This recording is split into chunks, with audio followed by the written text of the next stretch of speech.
कौनाइन का मुख्तार खुदा तुमको बनाया,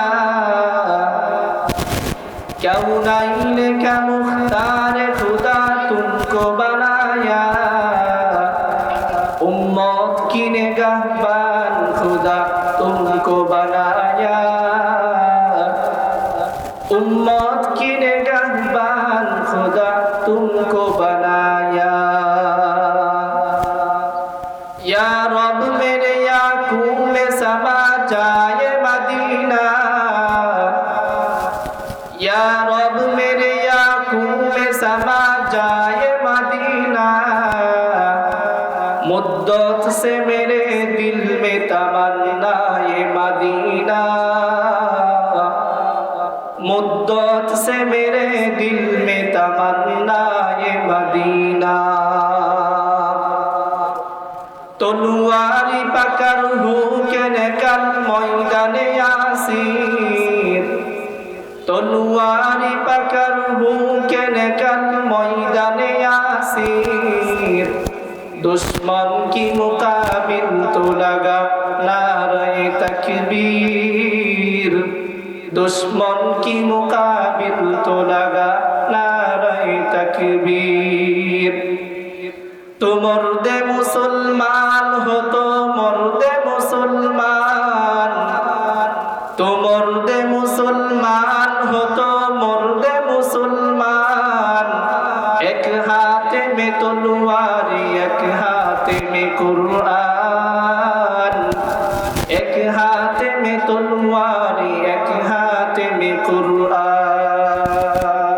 अन अबी हुरैरा रज़ियल्लाहु तआला अन्हु क़ाल काना यौमन बाज़िरन लिन्नास इज़ा अताहु रजुलुन यमशी फ़क़ाला या रसूलल्लाहि मल ईमान, क़ाला अल ईमानु अन तु'मिना बिल्लाहि व मलाइकतिहि व रसूलिहि व लिक़ाइहि व तु'मिना बिल बा'सिल आखिर।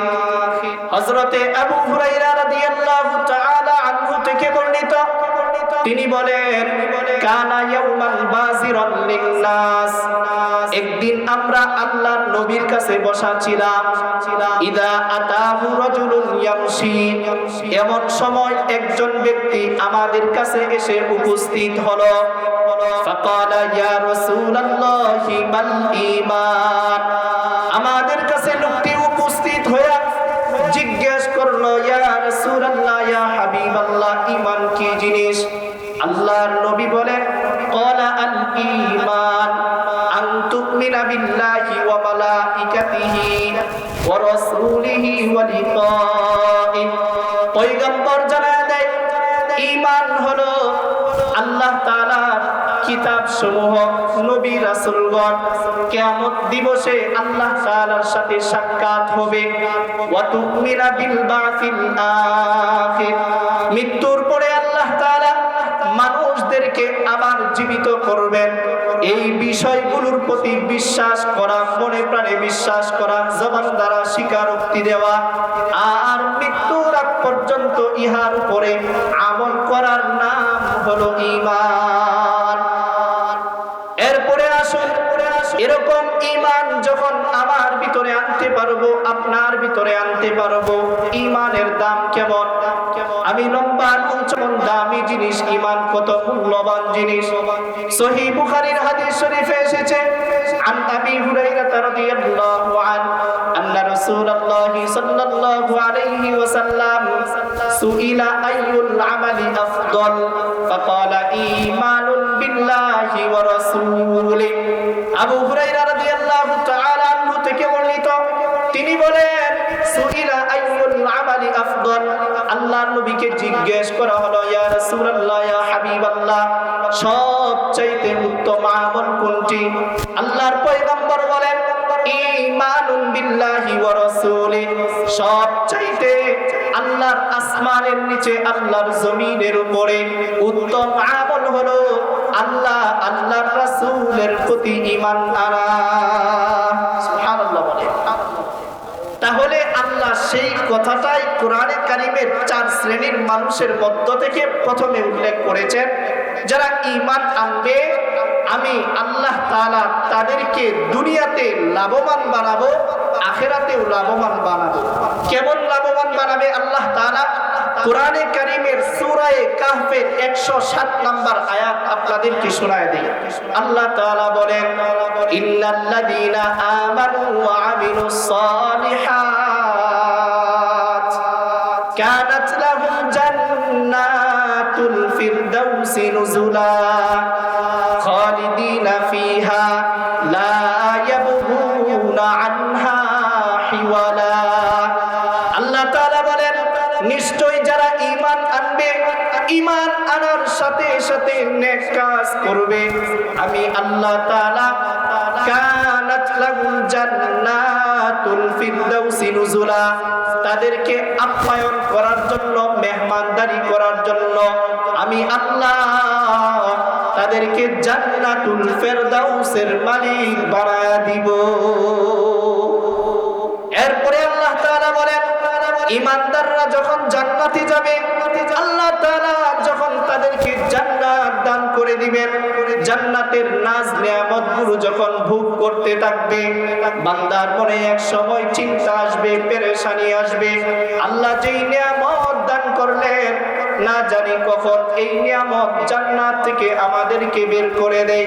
আল্লাহ তাআলা বলে, হে ঈমানদার, চিন্তার কোনো কারণ নাই, পেরেশানির কোনো কারণ নাই, আমি আল্লাহ যেই জান্নাতের ভিতরে একবার তোমাদেরকে প্রবেশ করাইলাম, খালিদিনা ফিহা লা ইয়াবগুনা আনহা হিওয়ালা, আমি আল্লাহ ওই জান্নাতটাকে চিরস্থায়ীভাবে তোমাদের মালিকানায় লিখে দিব। এমন জান্নাতে আল্লাহ তাআলা ঈমান আনার বিনিময় আমাকে দান করবেন, লা ইয়াবগুনা আনহা হিওয়ালা, কখনো ওই বান্দা ওই জান্নাত থেকে বের হওয়ার চিন্তাও করবে না। এরপরে আল্লাহ তাআলা সূরা বুরুজের 11 নম্বর আয়াতের ভিতরে বলেন, ইন্নাল্লাযীনা আমানু ওয়া আমিলুস সালিহাত লাহুম জান্নাতুন তাজরি মিন তাহতিহাল আনহার যালিকাল ফাওজুল কাবীর। আল্লাহ তাআলা বলেন, যারা ঈমান আনবে আর ঈমান আনার সাথে সাথে নেক কাজ করবে, আমলে সালেহ করবে, আমি আল্লাহ তাদেরকে এমন জান্নাতের মালিক বানাবো যেই জান্নাতের নিচ দিয়ে নহর, নদী, নালা প্রবাহিত হয়।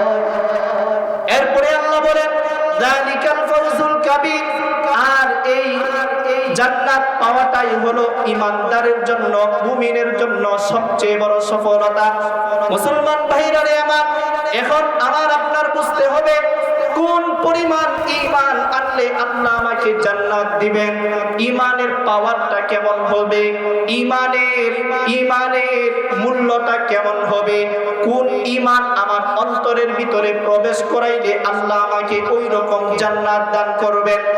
ঈমান আনার জন্য, প্রকৃত ঈমান দিলের ভিতরে ঢুকাইবার জন্য আল্লাহ তাআলা কোরআনে কারীমের আরেকটা আয়াতের ভিতরে বলেন, ওয়া ইযা কিলা লাহুম আমিনু কামা আমানান নাস, হে নবী আপনি লোকদেরকে জানায়া দেন দুনিয়ার মানুষেরা যেন ঈমান আনে। বলে কিভাবে ঈমান আনবে? ঈমান আনবে কামা আমানান নাস, মানুষেরা যেভাবে ঈমান এনেছে। মানুষ বলতে আল্লাহ তাআলা কাদেরকে বুঝাইছেন? আল্লাহ তাআলা মানুষ বলতে বুঝাইছেন নবী আলাইহিস সালাতু ওয়াস সালাম।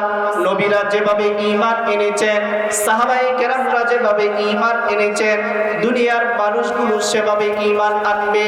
ওইভাবে যদি ঈমান আনতে পারে, আল্লাহ তাআলা বলেন, ইন্নাল ইনসানা লাফি খুস ইল্লাল্লাযীনা আমানু ওয়া আমিলুস সালিহাত।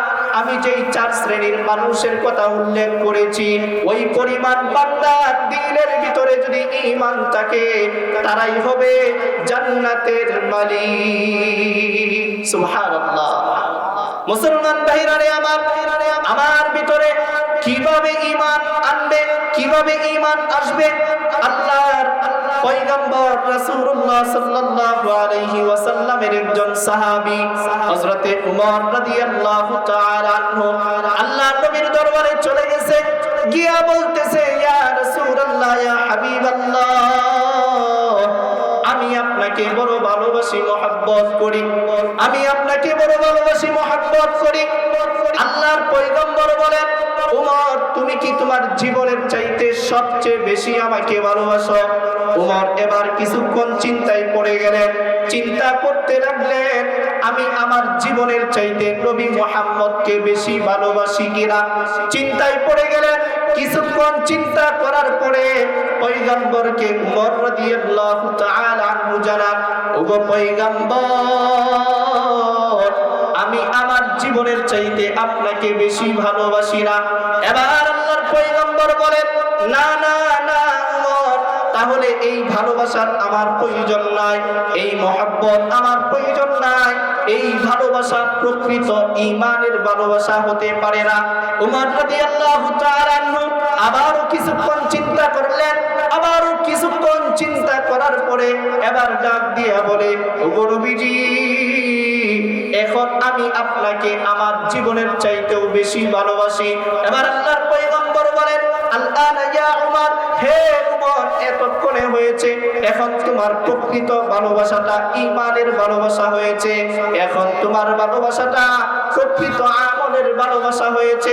আল্লাহ তাআলা কুরআনে কারীমের ভিতরে সেই কথাই জানা। আল্লাহ তাআলা সূরা তাওবার 24 নম্বর এই আয়াতের ভিতরে বলেন, ওগো নবীজি, আপনি দুনিয়ার মানুষদেরকে শোনায় দেন, তারা যদি নিজের পিতামাতা, নিজের স্ত্রী, নিজের সন্তানাদি, নিজের বাসস্থান, নিজেদের ঘর বাড়ি, অট্টালিকা, দালান কোঠা, এই সব কিছুর চাইতে যদি আমি নবীকে বেশি পরিমাণে মহব্বত করতে না পারে, তাহলে দুনিয়ার মানুষ কখনো প্রকৃত ঈমানদার বলে দাবি করতে পারে না।